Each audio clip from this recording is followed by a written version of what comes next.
Os deputados do PSOE de Lugo levaron hoxe ao Parlamento galego a cuestión dos trámites da declaración da Ribeira Sacra como Patrimonio da Humanidade. Fixérono a través dunha pregunta encamiñada a coñecer en que punto está o procedemento. O grupo parlamentar do PSOE lembra que o proceso semella estar paralizado logo de 2 anos nos que se iniciaba con empurre e ilusión a posta en marcha desta declaración, que con todo sería un proceso lento.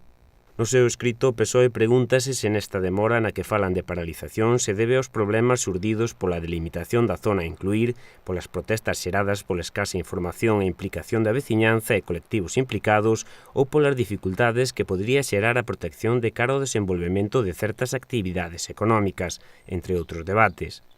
Na resposta do goberno galego fálase dunha complexidade en aumento, un argumento que criticou hoxe a deputada Concepción Burgo, quen exixe un compromiso claro da Xunta. Pola súa parte, o goberno galego sinalaba recentemente que se traballa en primeiro lugar na súa catalogación formal como ben de interese cultural. Tal e como xa adiantaran e hoxe reiteraron no Parlamento, a Xunta incoará o expediente para declarar Vic este territorio neste verán. Un procedemento administrativo que o conselleiro dixo que é complexo pola amplitude territorial, como dende o punto de vista técnico.